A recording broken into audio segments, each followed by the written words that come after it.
Hey guys, I hope everyone had a fantastic week. It's the beginning of the weekend, Saturday 10 a.m. on TohirT channel. Tohir is here. I really love seeing you all people watching this video. So let's just jump straight into the topic. This video isn't exclusive. It's something different, something unique, and something that I had in mind since the very inception of this channel. The topic is exploration of the job opportunities and different career paths. We're gonna talk to Juan Garcia, who is in real estate. He's a real estate agent, and in my opinion, he's one of the best at his job. I have a first-hand knowledge of his expertise because he was our agent when we were acquiring this very house that I'm living in and shooting this video. In my opinion, real estate agent's job is very important. House purchase is one of the most expensive, if not the most expensive purchase that the family will ever make in their life. So it's really important to have a trusted person right next to you. I almost call Juan our extended family member because he was with us through that period of time and his guidance helped us a lot.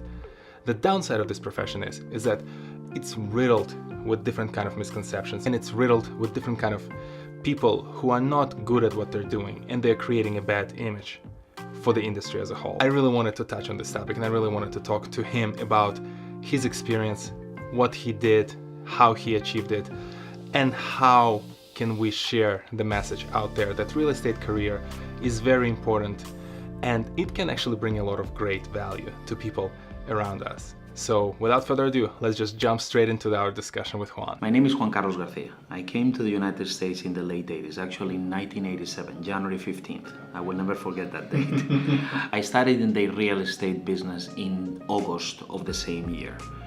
The reason why I got involved with real estate, besides the fact that there was potential to grow and to become independent financially, was the fact that in New York, which is where I lived for the first 7 years in the city of New York, I realized that most people, at least most immigrants, used to pay rent.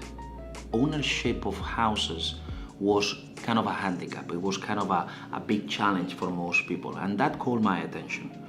Where I come from, most people actually own their own home, and I never was exposed to the fact that somebody will come and collect rent from me. And that's what I did in the beginning when I was in this country.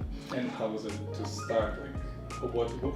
How would you even start? I'm thinking you're just coming in, you're fresh off the boat, so to speak. That's correct. It was a coincidence. I was looking for a job in a different field.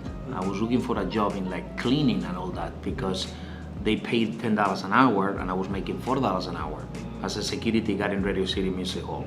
I'm not kidding. I spent the first 6 months of the year working as a security guard. I was looking for a job that would pay more money. And when I was looking on the ads on the paper, it was the New York Post. I'll never forget it. I'm looking at an ad, and then my wife, today my wife, she was my girlfriend then, she calls my attention. I look at this, I look back, I answer her question, and when I look back, I pick up the phone number of the next ad. That ad was not the one I meant to call. Let me just put it to you that way. And the guy was smart enough to pick up the phone, and even though he knew I was calling about the wrong ad, he still told me to come over. He said, yeah, we're looking for people in we're gonna do maintenance and cleaning and all that stuff. When I went there, it was a real estate office. I mean, it's just destiny, man. It's destiny, brother. 30 years later. 30 years later is destiny, I'm still doing it. What do you think changed in terms of as you started, right? You had a particular perception about what that role is going to be. Maybe if you can speak a little bit about what you thought the job would look like and what it turned out to be in the first couple of years. How hard was it to start off? What were the challenges for you as a young man starting this career? Okay, interesting question. I started with a lot of enthusiasm because I saw the angle of servicing others, okay? And when I say servicing, I mean to helping others to have or to buy their first home. So that was probably the main reason why I got involved. And obviously throughout time, I realized that I was really in the business of sales. And selling, unless you have the personality and even the attitude too, sometimes it can become very difficult, okay? But I never let that take over my objective and my focus into helping others and to make them realize the American dream, which is owning their first home. Like any interesting anecdotes to share from the very early career? Well, there is a couple of anecdotes that I can probably share. One of them is that I remember that I was working under the supervision of my manager, okay, who was a much older man, and he had experience of several years in the business. And I remember that the first time that I did my own presentation with a client by myself without his help, he kind of left me there with the excuse that he had an emergency. And I will never forget it. I'm pretty sure that was not the truth. He said that his wife called him and he had an emergency, and he had to leave me there with the material at the house of the client, at the apartment of the client, because they were renters, and he just left me there. So I will never forget that, because that kind of pushed me into having to do the work myself. How hard was it, and what was your approach in educating people? Because I can see how people can be skeptical about what you're telling them. So how do you break the ice? Right, very, very, very good question. I think that everybody, even if they don't have full knowledge of how to go about it, understand that real estate ownership is basic. It's probably the most important investment that you're going to do in your lifetime. Okay, so the way I approached it was in a very simple way. It was mathematics. I used to discuss with the client how much were they paying in rent per year or per month, and then I used to ask them, do you make any tax deductions of that money? Is that money going to be given back to you when you leave that apartment? And people will just by common sense realize that yes, the money in rent was really gone for good. Okay. Now on real estate ownership, you pretty much change all of that. You have the tax deductions, then you can use the house as a savings, as a forced savings, because after 10, 15 years, you still have the house, you still have the equity in the house, and if the house went up in value through time, that is also yours. That's the investment part of owning real estate. So it was a very simple way, but it was about mathematics. In this section, we're talking about the present day, about Juan's vision of the current industry, how it changed with the implementation of different technologies like internet and mobile phones. And we're touching a little bit on all those misconceptions and all the negative stereotypes that people have about real estate agents. Let's take a listen. What do you think was the biggest game changer? The biggest game changer is the internet. The biggest game changer is the internet. Access to information. In a good way. In a good way. But that raises competition, raises customer awareness, and it makes your job more selective. You cannot be longer just any average realtor, because the internet is putting the best on top. You need to try and do your best to be the best or to do much better. If you would have yourself in front of you in early 20s as you're just starting this career, what advice would you give yourself?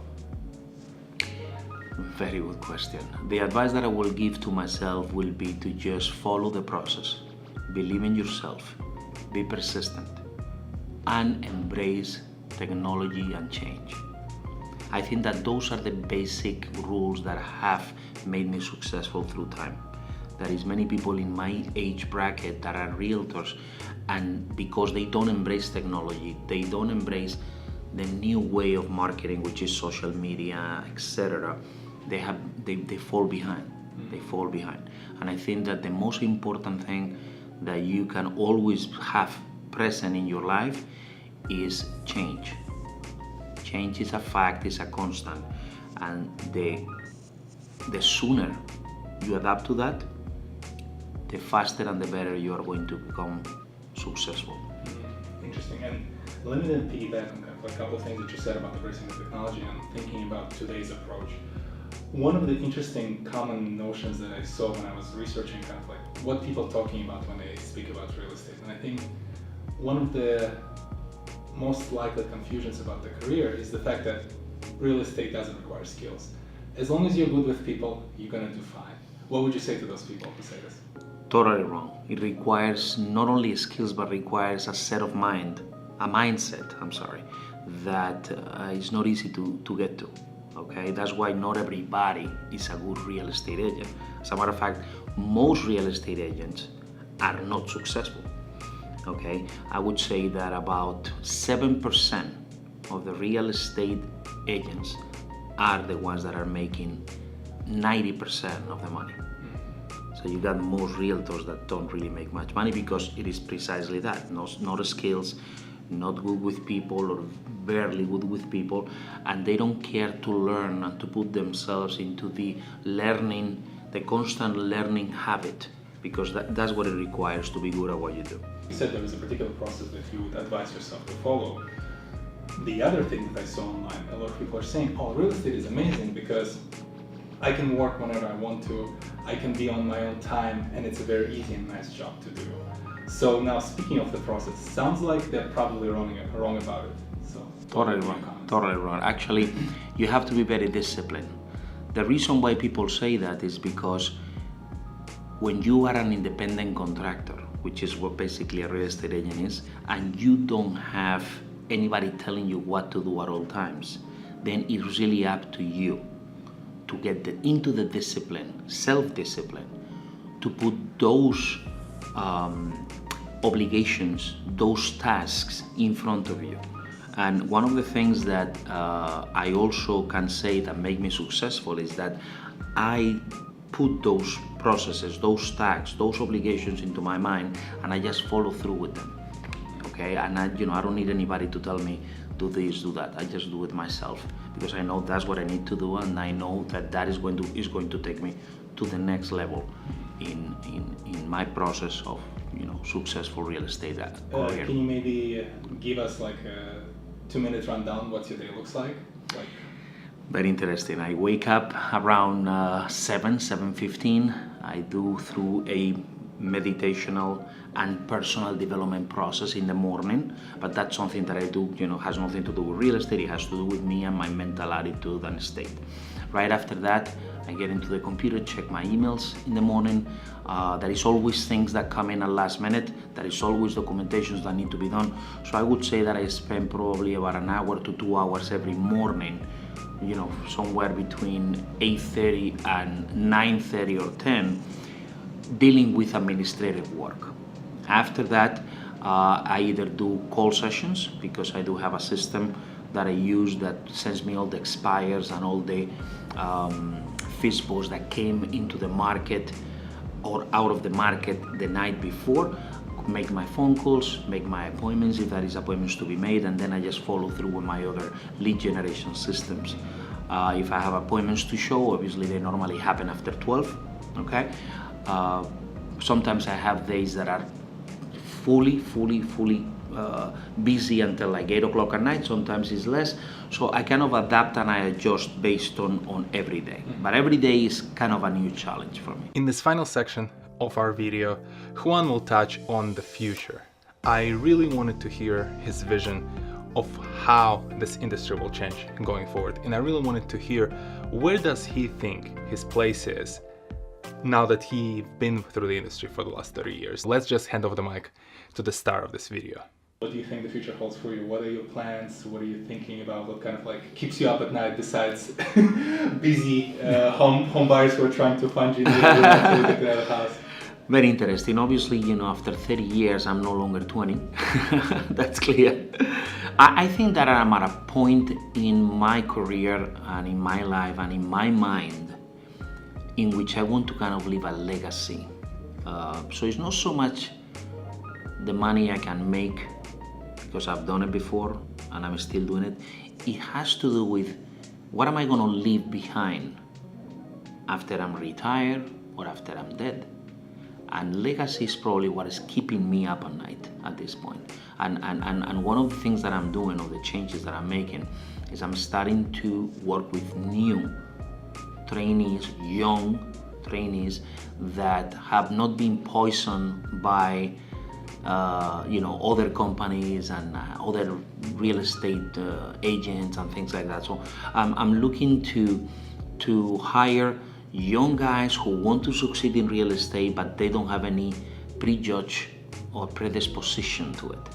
And I just look at myself when I was in my very early 20s, and I remember my days when I had a manager who was in his 40s, and he was teaching me everything, and I'm sure he was not a perfect person, and I'm sure he was not the best manager either, but I chose to follow through with him. I chose to learn, and I chose to believe in him, and to the point that today I'm still in the business. So I think that it is a big legacy that he himself gave me, even if he doesn't even know that I'm here. I don't even know anything of him for the past 20 years. So, that's what I want to do. I want to do the same for others. Where can people find you besides as they look through the listings? Is there a particular website, particular project that you're currently working on where they can find you? Yes, I am very active in social media. I do have a website, and I am pretty much in all social media channels, Twitter, Facebook. I have my business Facebook page. I'm on Instagram. I'm in all the social media channels, okay? My website is www.sunbeltus.com. I want to say thank you for finding time to do this. I appreciate it. I know I'm probably stealing you for some of your clients, so I think that was great, and hopefully we'll see you back covering some other topic. Thank you very much. Thank you. And that's all the time that we had. I would like to thank Juan for taking time out of his very busy schedule to record this conversation. I think I learned a ton. I hope you learned a lot about this career path and this industry in general. Now you know plus one additional very good real estate agent. So I'll make sure to leave Juan's contact information below. His real estate company Sunbelt is located in Stamford, Connecticut, and covers that area around Greenwich, Stamford, Norwalk, Fairfield area.